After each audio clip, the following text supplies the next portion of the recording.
आ रही आवाज़ हमारी।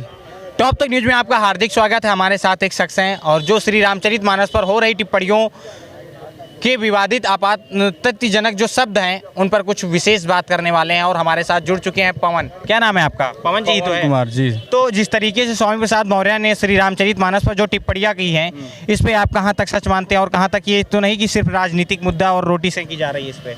देखिए सर, जो स्वामी प्रसाद मौर्य ने जो बात कही है जी। वो कहीं ना कहीं पहली बात तो कांसीराम के चेला रहे हैं जी, ठीक है। और दूसरी बात, उन्होंने किसी रामचरितमानस या हिंदू धर्म के किसी ग्रंथ को गलत बताया नहीं जी। है। उन्होंने कहा जो समाज का अहित करता है जी, उसको या तो बदल दो और या तो उसको बैन कर दो, ना कि उस ग्रंथ को या उस पर कुछ तीखा टिप्पणी करने की बात की। जी। अर्थात वो रिफॉर्म की बात कर रहे हैं जी, कि जो गालीबाज नहीं चाहते हैं, जो रिफॉर्म नहीं चाहते हैं। अब ये बताइए, किसी धर्म गुरु को ये कहने की जरूरत है कि उसका सिर काट के लाओगे तो हम 11 लाख रुपए देंगे? ये किसी धर्म गुरु के विचार होते हैं? धर्म गुरु का मतलब होता है अहिंसक तरीके से समाज में और उसके विचारों से समाज में परिवर्तन है, ना कि वो ऐसे विचार उग्र करे कि लोग जो है हिंसा पे उतारू। लेकिन लोगों द्वारा जहां बताया जा रहा है कि ये हिंदू धर्म के जो अनुयायी हैं, मानने वाले लोग हैं, श्रद्धालु हैं, उनके बीच बहुत ज़्यादा आक्रोश है। दर दर पर यहाँ पर पुतले फूंके जा रहे हैं स्वामी प्रसाद मौर्य के, यहाँ तक कि उनका सर भी कलम किया जा रहा है, उनकी जो फोटो है उस पर। तो यहाँ तक क्या कहना चाहेंगे इसके बारे में? देखिए सर, उस पर मैं कहना चाहूँगा जो ऐसा लोग कर रहे हैं या जो करने की बड़ा भड़काऊ देने की बात कर रहे हैं, वो समाज को तोड़ना चाहते हैं, ना कि जोड़ना चाहते हैं। इस समाज में बाहुल्य कौन है? हिंदू धर्म। हिंदू धर्म है ना। तो हिंदू धर्म में अब लोग हिंदू मुस्लिम ले आते हैं, हिंदू मुस्लिम, पाकिस्तान मुस्लिम हिंदू। हमें अपने समाज का, हमें अपने देश का विकास करना है सर, ना कि हम पाकिस्तान को देखें, ना किसी विदेश को देखें। जब हम अपना विकास करेंगे, बाबा साहब ने एक बात कही थी, एक गौतम बुद्ध ने कही थी, आपो दीपो भवा, अर्थात अपने दीपक स्वयं बनो। जब आप अपने दीपक स्वयं बनोगे तब आप समाज में या देश को कुछ दे सकते हैं। तो अर्थात हिंदू धर्म का मतलब ये है, कहने का मतलब ये है कि हिंदू धर्म ज़्यादा से ज़्यादा और ज़्यादा प्रासंगिक हो और ज़्यादा उस पर रिफॉर्म हो, ताकि वो और लेकिन किन बातों को लेकर के लोगों के बीच बहुत ज़्यादा आक्रोश है? कोई कहता है कि जो दंड अर्थ होता है, कोई कहता है कि उसका अर्थ शिक्षा होता है। ये मैं कह रहा हूँ सर, आप उसका अर्थ बदलने से 4 अर्थ अगर बताएंगे तो वो बात सच नहीं हो जाती है। किसी भी चीज़ को अगर 4 तरीके से बताएं, 10 तरीके से बताएं तो वो बात सच नहीं हो जाती है। हम कह रहे हैं अगर वो समाज नहीं एक्सेप्ट कर रहा है और वो समाज के लिए अहित है तो उसको निकाल देना चाहिए। क्या दिक्कत है उसमें? सबसे चीज़ एक और पूछना चाहते हैं हम, क्या गाली किसी धार्मिक ग्रंथ का हिस्सा हो सकता है? ना, बिल्कुल नहीं हो सकता है जी ना। तो जिस तरीके से नहीं पूछेंगे, आपसे भी पूछेंगे। नहीं, ये गाली गलौज मतलब बिल्कुल, धर्म का मतलब होता है समाज को तरक्की की ओर लाना और लोगों की विचारधारा को बड़ी। जी सर, जिस तरीके से श्री रामचरितमानस पर टिप्पणियां की जा रही हैं, तो भाई साहब का कहना है कि कहीं ना कहीं जो सवाल उठाए गए हैं स्वामी प्रसाद मौर्य द्वारा, कहीं ना कहीं सत्य ऐसा है। वो स्वामी प्रसाद मौर्य नहीं, सत्ता प्रसाद मौर्य है। अच्छा। और जनता दल लोकदल में रहे, विधायक मंत्री नहीं बन पाए। बीएसपी बहन जी की देन है कि 4 बार विधायक मंत्री बन गए और सुर्खियों में बने रहने के लिए उलझुल बोलते रहते हैं। और भाजपा में भी मंत्री थे 5 साल, तब तो बोले नहीं। उनकी बेटी सांसद है बीजेपी से। हाँ, बीजेपी से। अपनी बेटी को तो अपने बस में नहीं कर पा रहे हैं। सवाल ये है, स्वामी प्रसाद मौर्य सुर्खियों में बने रहने के लिए उलझुल बिना मतलब की बातें करते हैं, राजनीति बयानबाजी करते रहते हैं। मुकदमा हो जाएगा, जेल चले जाएंगे, समझ में आ जाएगा इनको। अच्छा, जेल भी जा सकते हैं।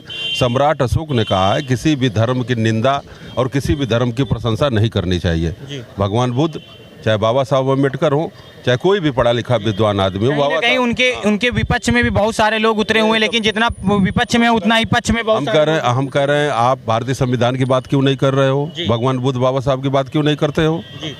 जो चीज को उल जलूल बयान देकर के सुर्खियां बटोर, जो चीज आप जो जिन विचारों से आते हो, आपके कहने में आपकी बेटी तो है नहीं, समाज का ठेका लिए बने हुए हो। अभी चुनाव विधानसभा लड़े थे, हार गए थे। अब कुशवाहा बिरादरी का ही विधायक बन गया भाजपा से। वहाँ कितने बड़े नेता हैं, कितना इनके पीछे सुरेश कुशवाहा, हाँ, बन गया विधायक। और अभी जो है कि उनकी बेटी उनके अंडर में नहीं है। तो ये सब उलझुल बातें करते रहते हैं। इनका कोई न जनाधार है, न कोई नेता है। माननीय अखिलेश जी के रामो करम पे जिंदा MLC बना दिया, बोल रहे हैं राष्ट्रीय महासचिव पा गए, बोल के ही तो पाए हैं, नहीं तो पार्टी से निकाल दिए गए होते। तो जहाँ से देखा जाए लोगों के बीच आक्रोश है, उसके बावजूद भी पार्टी में उन्हें बहुत ज़्यादा तवज्जो दी जा रही है। कोई ऐसा है कि पार्टी में तवज्जो इसलिए दी जा रही है कि वो पार्टी ये कह रहे हैं कि पार्टी का बयान नहीं, ये कह रहे हैं कि अपना बयान है, निजी बयान बता रहे। सवाल है, समाजवादी पार्टी से एमएलसी हैं, राष्ट्रीय महासचिव अभी बनाए गए हैं। अगर किसी भी बड़े नेता को सोच समझ के बोलना चाहिए। ये देश सबका है, हमको सबको लेके चलना है। ये रामचरितमानस का भी सम्मान करना है, संविधान का भी करना है। ये गौतम का भी देश है, गांधी का भी देश है, लोहिया का भी देश है, अम्बेडकर का भी देश है। ये तो सभी के हाँ, मर्यादा पुरुषोत्तम राम का भी देश है और ये सबरी का भी देश है, एकलव्य का भी है। हमें सबका सम्मान करना है। मोदी जी ने कह रहे हैं सबका साथ, सबका विकास और सबका विश्वास।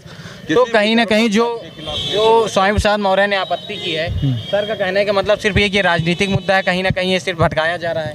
नहीं, इसके पहले भी उन्होंने रिफॉर्म की बात की है, ऐसा नहीं है कि वो भटकाया जा रहा है। और वो बात, उनकी बात से थोड़ा बहुत मैं सहमत भी हो सकता हूँ कि राजनीति में ऐसा होता है कि आदमी सुर्खियों में रहने के लिए या अपना कहीं ना कहीं अस्तित्व बचाने के लिए ऐसा करता है। लेकिन जो उन्होंने उस चीज़ पर कहा है तो वो बात भी एक्सेप्ट करनी चाहिए कि हाँ वो गलत है तो है। क्यों सर, कहीं ना कहीं ये बताने का मतलब ये है कि जो बात उन्होंने बोली भी है सिर्फ राजनीति की मुद्दा लेकर के, तो वो सच है कि झूठ है? सवाल है, स्वामी प्रसाद मौर्य से पत्रकार क्यों नहीं पूछते हैं कि वो रामचरितमानस को मानते हैं कि भगवान बुद्ध और उनके धर्म को मानते हैं कि भारतीय संविधान को मानते हैं?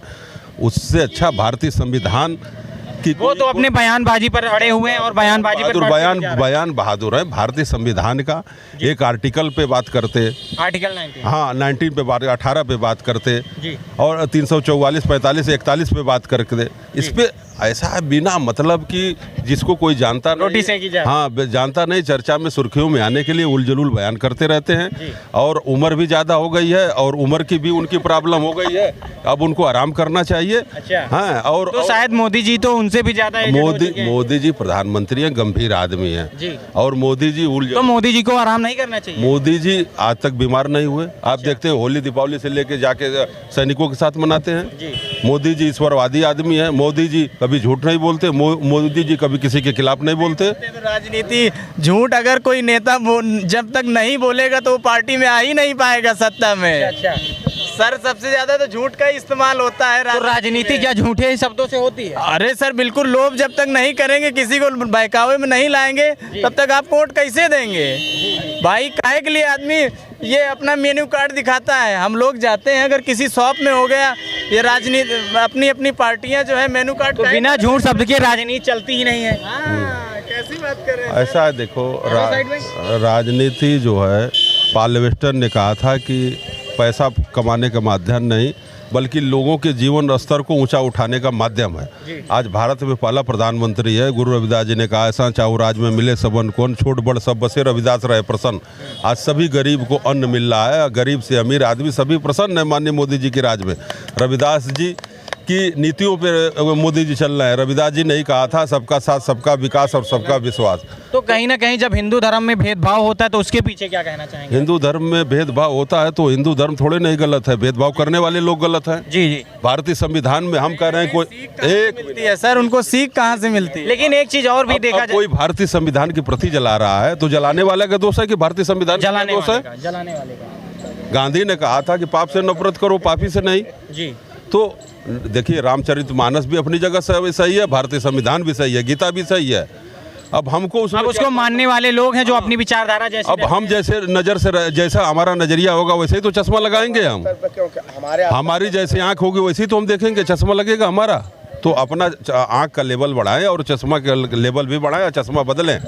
भाजपा में मंत्री बनने के लिए उलझुल बयान दे रहे हैं। भाजपा अब लेने वाली नहीं है उनको, न उनके बिना भाजपा यहाँ बहुत आगे। भाजपा में आने के लिए, हाँ, भाजपा में आने के लिए सब करना है। जितने भड़काऊ वो बयान देते हैं सब बिकाऊ होते हैं। तो अपना अस्तित्व बढ़ाने के लिए बस नहीं वो कर रहे हैं। हाँ, यही है। लेकिन न ओम प्रकाश राजभर को भाजपा लेने वाली है, न स्वामी प्रसाद मौर्य को लेने वाली है। दोनों लोगों को। राजभर तो कहीं ना कहीं बगल से गली से कुछ नहीं, वो ऐसा है कि उनका राज चला गया, खाली भरे बचे हैं। भाजपा की देन थी, विधायक मंत्री बन गई, अब कुछ नहीं बनना है। वही पूर्व मंत्री लगा के सिर्फ बस घूमे ये बीजेपी। देखिए यहाँ पार्टी बड़ी होती है। स्वर्गीय कल्याण सिंह जी पार्टी छोड़े थे, वहाँ भारती जी पार्टी बढ़ती गई कि नहीं बढ़ती गई? यहाँ व्यक्ति से बड़ा पार्टी है, पार्टी से बड़ा देश होता है भारतीय जनता पार्टी। अच्छा, एक क्वेश्चन और हम आपसे पूछना चाहेंगे, शिक्षा बड़ा है या धर्म? शिक्षा बड़ा है। बाबा साहब ने कहा शिक्षित बनो सबसे पहले। क्योंकि उसी से भी आगे हाँ, बाबा साहब ने शिक्षा वो शेरनी का दूध जो पिएगा वही दाड़ेगा। शिक्षा बड़ी चीज़ है, इसीलिए बाबा साहब का मूल शिक्षित बनो, संगठित बनो, संघर्ष करो, तो शिक्षा बड़ी चीज़ है। जी चलिए, बहुत बहुत धन्यवाद जी। आप बताएं।